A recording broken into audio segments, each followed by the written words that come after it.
Attorney General Charity Clark is our state's 28th Attorney General and the first woman to ever be elected to the position, having been elected last November.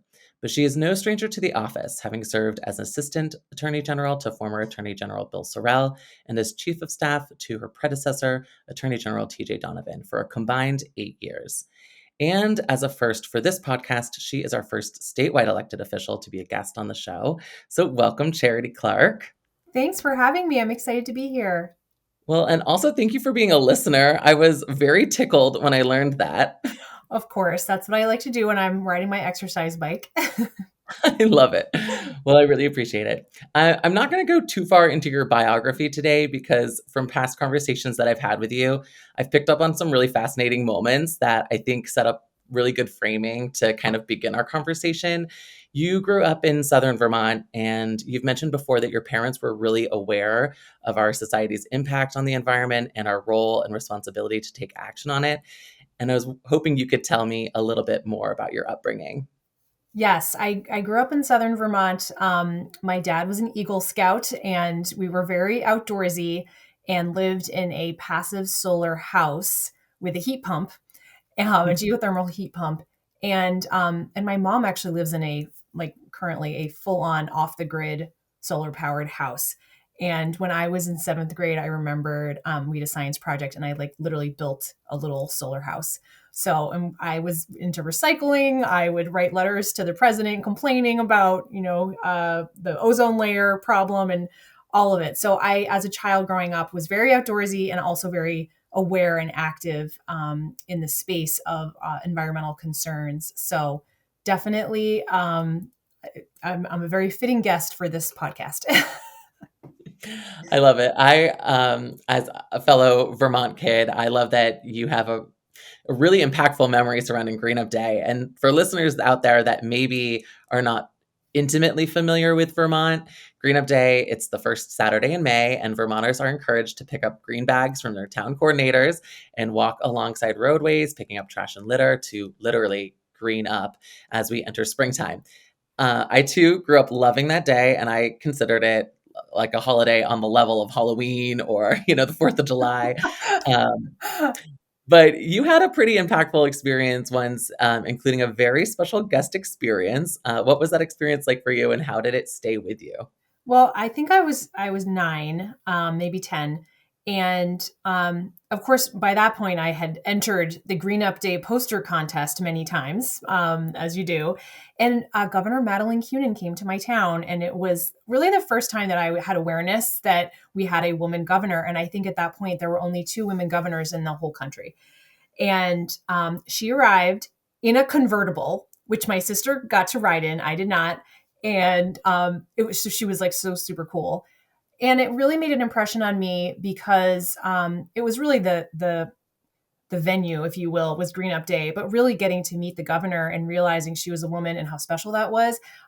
She became kind of my hero. And then throughout my life, I read her autobiography when I was in college, and it oriented me to state politics. One of my majors was political science, the other was English. And I really started focusing on state politics. Like I took all the political systems classes that they offered at UVM. And then when I graduated, and I got an internship working in the governor's office, and some of the same people were like there or in the state orbit. And so to me, they were like famous because I'd read about them in her book. And yeah, it really did start at Green Up Day. That's so incredible. And I'm hoping that I'm going to put it on record right now. I'm hoping that you'll be a guest for my town's Green Up Day this spring, so that I have to hold you to it. But Yes, that would I'm be game. fantastic. So you mentioned going to UVM and studying political science, and you were a policy analyst for Governor Dean, Yep. and then you entered law school. Was law like an underlying passion for you when you were younger, or what inspired that career choice? Well, I, lived in a small town in rural Vermont, and I did not know any women lawyers except on TV. And that was Claire Huxtable, who was the most amazing, glamorous, in charge character.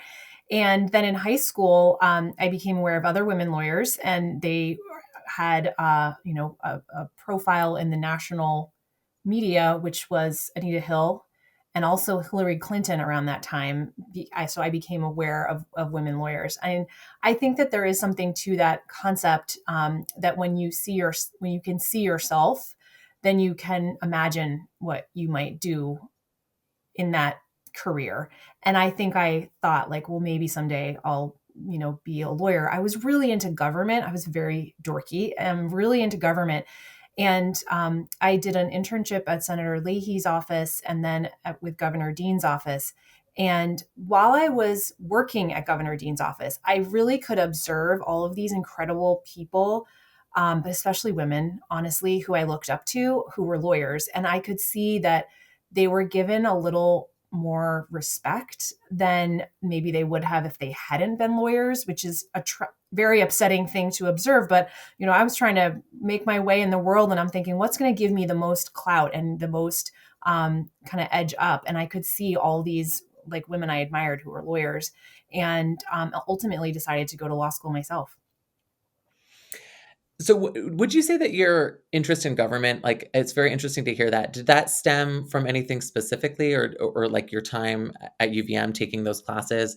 And sort of, and you're an elected official, you were, I mean, obviously you're the AG, but you're also a justice of the peace. And Yep. so is that something that's just always been of interest to you from a young age, Yes. or something that developed in college? I think that when you live in a small town, you can see what an incredible impact one person can make, whether it be the elementary school soccer coach or the person who is on the select board or the person who organizes like the VFW talent show, which I loved when I was a kid. And those people are just members of the community, but they play such an important role. And I think growing up in a small town, the idea of like government was so plain to see because it was everywhere you looked those were your neighbors and your community members who were making the whole town work properly. And I'm sure that's where the seeds were planted. And going to town meeting, I mean, not to be like completely dorky and like reaching for my pancakes with maple syrup on them, but I mean, we went to town meeting because that we didn't have childcare, so the kids would go and we would all like hang out in the gym's lobby area and mess around and do our homework. And it just was kind of a part the government was like a general part of our kind of mindset, I guess. And so when I got to UVM, I was an undecided major at first. Like I was kind of like exploring, but it seemed so obvious what I was going to be majoring in, English and political science.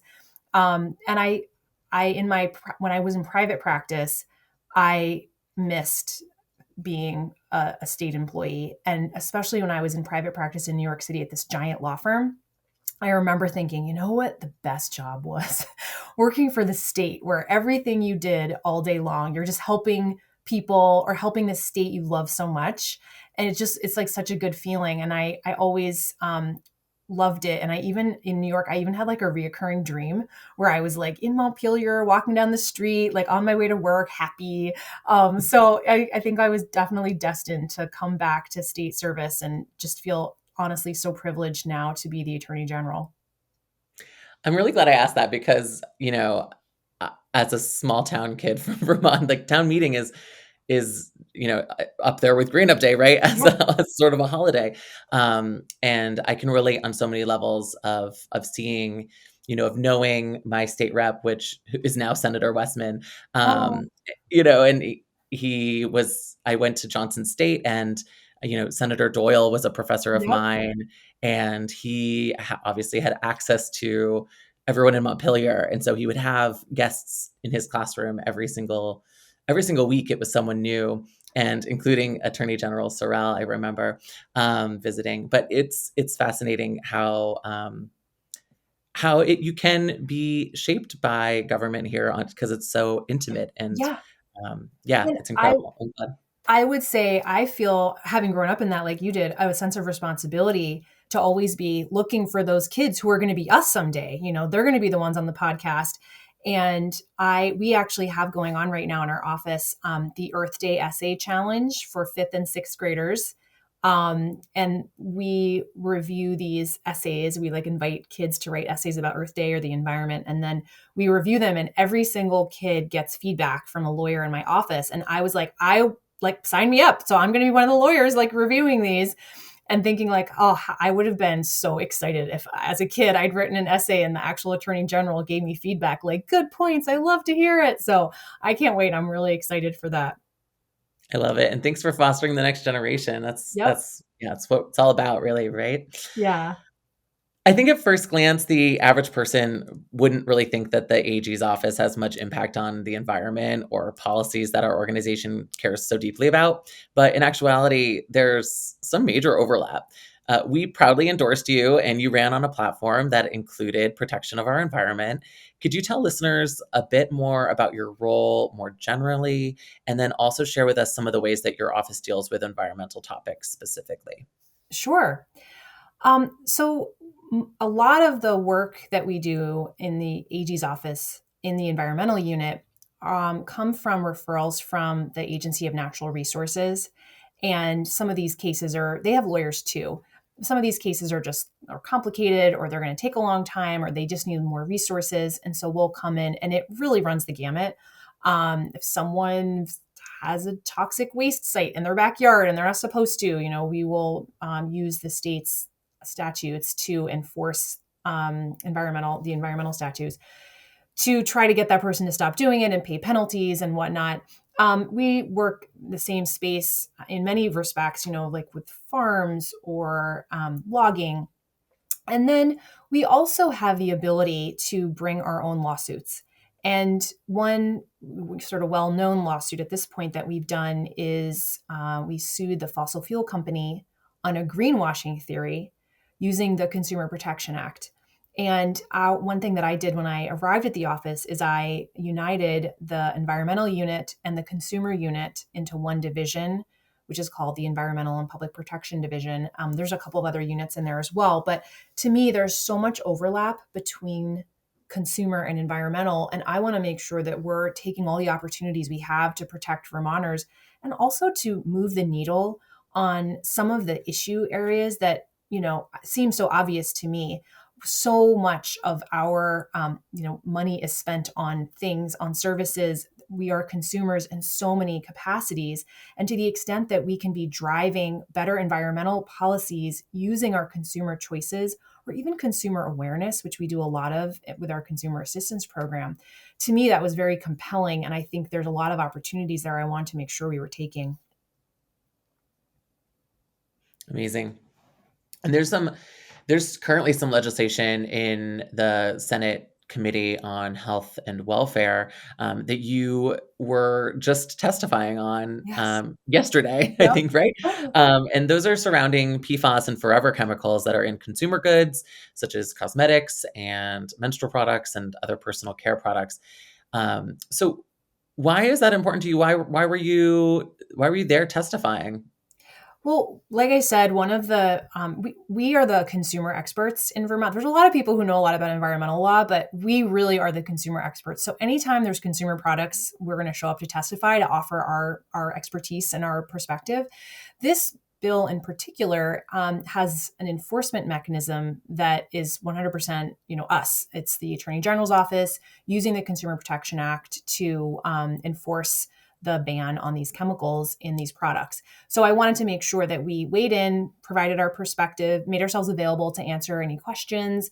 And, some of the questions were along the lines of, we're not the first, or we would be the first in some of these. Most of these chemicals we wouldn't, but, is it okay to be on the vanguard? And I always look to Europe with this and say Europe is way ahead of us. I mean, in some cases, Europe has been massively, like decades and decades ahead of us on some of these. And especially when it comes to cosmetics, which I'm the first woman elected attorney general, so I'm going to be looking with fresh eyes on issues that I think impact particularly women, and cosmetics certainly is one of those areas.